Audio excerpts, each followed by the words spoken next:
জলই যাদের ঘর, নৌকাই যাদের ঠিকানা, তারা বাংলাদেশের এক অনন্য জাতিগোষ্ঠী বেদে সম্প্রদায়। শত শত বছর ধরে নদী আর জীবন তাদের এক করে দিয়েছে। আধুনিকতার জোয়ারে বদলে গেলেও এখনো অনেক বেদে পরিবার বয়ে চলে ভাসমান জীবনের উত্তরাধিকার সূত্রে।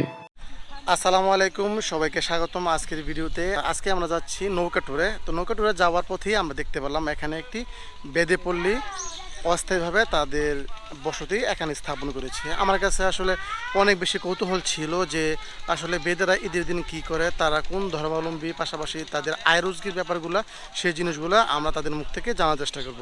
তো চলুন কথা না বলে ভিডিওটা এখনই শুরু করি। সুপ্রিয় দর্শক, আমরা এখন আছি বেদে পল্লীতে। আপনারা দেখতে পাচ্ছেন যে আমার পিছনে কিন্তু অনেকগুলা বেদেরদের বাসস্থান আছে। তারা কিন্তু অস্থায়ীভাবে এই বাড়িগুলো তৈরি করে, এখান থেকে আবার কিছুদিন পরে তারা চলে যাবে। আচ্ছা, এখন ভাই, ওই যে আপনারা কি এখানে কতদিন থাকবেন?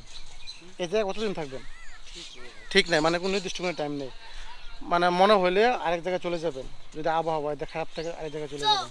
আচ্ছা, আপনারা দেখতে পাচ্ছেন যে আসলে ওনারা কিন্তু এখানে স্থায়ীভাবে কোনো বসবাস বা বসতি স্থাপন করে না, অস্থায়ীভাবে বসতি স্থাপন করে। এখানকার যদি ওয়েদার যতদিন পর্যন্ত ভালো থাকবে ততদিন পর্যন্ত তারা থাকবে এখানে, আর ওয়েদার খারাপ হয়ে গেলে তারা অন্য কোনো কোথাও চলে যাবে। তো আমরা এখন দেখতে পাচ্ছি এখানে বেশ কিছু বেদে মেয়ে, তারা রান্নাবান্নার কাজে ব্যস্ত। আর আমার আশেপাশে রয়েছে বেশ কিছু বেদেদের স্থাপনা, অস্থায়ী স্থাপনা, যাদেরকে আমরা স্থানীয় ভাষায় কিংবা বইয়ের ভাষায় যাযাবর বলি, যে একদিন এই স্থানে আরেকদিন অন্য স্থানে বসবাস করে। তবে তাদের জীবনযাত্রাটা দেখে আমাদের কাছে একটু খারাপ লাগলো। আর সবচেয়ে চমৎকার বিষয়গুলো হলো তারা কিন্তু এই জায়গাতে এসে তারা সূর্যের আলো থেকে সরাসরি বিদ্যুৎ সরবরাহ করে। দেখেন আমার পিছনে কিন্তু অসংখ্য অনেকগুলা সৌর বিদ্যুতের সিস্টেম আছে। তারা কিন্তু এই সূর্যের আলো থেকে সরাসরি সৌর বিদ্যুতের মাধ্যমে তাদের ইলেকট্রিসিটি ব্যবহার করে থাকে। তো আমার পিছনে দেখতে পাচ্ছেন অসংখ্য অনেক এই বেদেদের বসতি, আর ওই পাশেও আছে বসতি। বৃষ্টি আসলে কিংবা ঝড় তুফান আসলে কিন্তু তাদের অনেক কষ্ট হয়, যা তারা তাদের কথার মাধ্যমে আমাদেরকে বলেছিল। বেদেরা মূলত জল যাযাবর, নদী খাল বিলকে ঘিরে গড়ে ওঠে তাদের জীবনধারা। কারো কাছে তারা যাযাবর, কেউ বা তাদের বলে সাপুরে বা ওঝা, কিন্তু আসলে তারা এক সংগ্রামী অবহেলিত গোষ্ঠী, যারা টিকে থাকার জন্য দীর্ঘকাল ধরে লড়াই করে যাচ্ছে।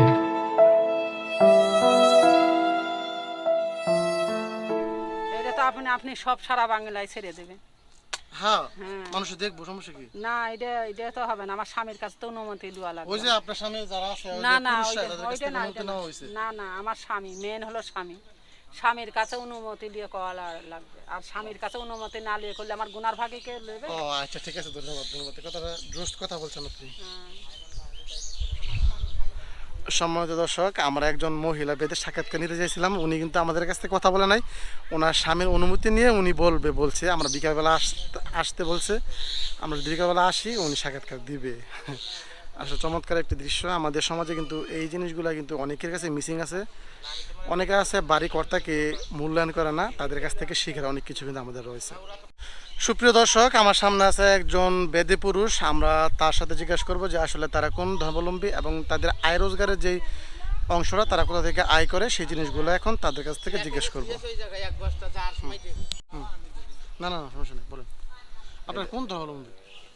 এটা আমরা ইসলাম ধর্মেরই লোক, কিন্তু আমাদের এটা বাপদাদার ব্যবসা। এটা আমরা খেলাধুলো দেখাই, বানরের খেলা টেলা দেখাই, গ্রাম ঘাট ঘুরি। আচ্ছা, আপনারা আয় রোজগার, মানে আমরা তো আমাদের কিছু তাবিজ বেশি, কিছু কবিরাজি কাজ করি। আর মনে করছেন আমরা যে কিছু জায়গায় জায়গায় ভাই থাকি, কোনোদিন কোনোখানে আমরা তো শুনি যে আসলে বেদে যারা আছে তারা মহিলারা কাজ করে, পুরুষরা বাসায় থাকে। সত্যি নাকি মিথ্যা আমি জানি না। না না, আমাদের মহিলারা মনে করছেন মহিলারা মনে করেন যে কিছুটা সবাই তো আর কাজে যায় না, কিছুটা বাসায় থাকে, কিছুটা গ্রামে যায়। আমরাও পুরুষ লোকে গ্রামে যাই, আমরা বানর নিয়ে খেলা টেলা দেখাই। কাজ করে মূলত আপনারা কাজ করেন? হ্যাঁ, বেশিরভাগে পুরুষ লোকেই কাজ করে। আর যেটা বলে এটা প্রচলিত, এটা মিথ্যা, এটা মিথ্যা কথা। আচ্ছা, আর আপনাদের মূলত আপনাদের যে কাজের যে এই জীবিকা নির্বাহের প্রধান কাজ হলো কি আপনারা সাপের খেলা দেখান, আমাকে সাপের খেলা, বানরের খেলা, বানরের খেলা দেখান, ওষুধ বিক্রি করেন, ওষুধ তাবিজ বিক্রি বিক্রি করি, করেন, তাবিজ টাবিজ এগুলো বিক্রি সাপ আছে করি। আপনাদের কাছে? এখানে সাপ নাই বর্তমান সে, হ্যাঁ আমাদের হলো বেচার, আমরা ধরে বিক্রি করে দিই, সাভার, ঢাকা সাভার বিক্রি করে দিই। সাভার সাপ, বানর অথবা অন্য কোনো প্রাণীর খেলা দেখিয়ে তারা জীবিকা নির্বাহ, তবে এই জীবিকা নির্বাহ তাদের জন্য যথেষ্ট নয়, তারা কিন্তু অনেক কষ্ট করে জীবিকা নির্বাহ করে থাকে। সুপ্রিয় দর্শক, আমার পিছনে আছে একটি জংলি বানর, একজন বেদে, উনি এখন আমাদেরকে এই জংলি বানরের খেলা দেখাবে। কিছুক্ষণ আগে আমরা আসলে বেশ কিছু বেদে পুরুষদের সাথে কথা বলছিলাম, তারা বলছিল তাদের জীবিকা নির্বাহের মেন মাধ্যম সেটা হলো বিভিন্ন প্রাণীর খেলা দেখায়, সাপ, বানর কিংবা পশু পাখির, এসব খেলা দেখে কিন্তু তারা জীবিকা নির্বাহ করে। তো এখন আমরা পেয়ে গেলাম একজন বেদে পুরুষকে, যিনি আসলে বানর নিয়ে ঘুরতেছেন। আমরা ওনার কাছ থেকে এই চমৎকার বানরের কিছু খেলা দেখব। ভালো করে নাচ না, ভালো করে নাচ না দেখাও, নাচ না, সালাম দাও, সালাম। তো গ্রামে গ্রামে দই বেচে আসো, গ্রামে গ্রামে দই বেচতে যাচ্ছে। চৌকিদার বাড়ি যাবা চোর ধরতে, চৌকিদার বাড়ি যাচ্ছে চোর ধরতে। ওই খাল পার হবা, লুঙ্গির কাঁচা ধরে খাল পার হয়, লুঙ্গির কাঁচা ধরে খাল পার হয়। তা তো দেখতে পারলাম বুড়ো, সালাম জানাও, নাচ না দেখাও, ভালো করে একটু নাচ না দেখাও।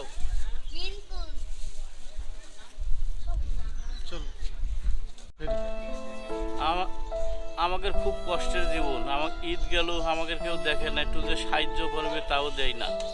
আমরা এইভাবেই মনে করেন যে পথে পথে ঘুরে বেড়াই। এই তো বাচ্চা কাচ্চার লেখাপড়া ঠিক মতন পড়াতে পারি না, বুঝলেন, খুব কষ্টে আমাদের জীবন যাচ্ছে। আমরা অসহায় লোক জায়গায় জায়গায় থাকি, যাদের টাকা পয়সা আছে তাদেরই সরকারে দেয়, আমাদের ভাই দেখে না, আমাদের দেয়ও না ভাই। নাহলে আমরা জায়গায় জায়গায় থাকতাম না, আমাদের স্থানীয় একটা বাড়ি ঘর দিলে আমরা সেখানে থাকতাম, আমরা যে কোনো একটা ব্যবসা করতাম ভাই। এইটা একটা জীবন না, এই জীবনে চলে না ভাই, আমাদের খুবই কষ্ট হচ্ছে।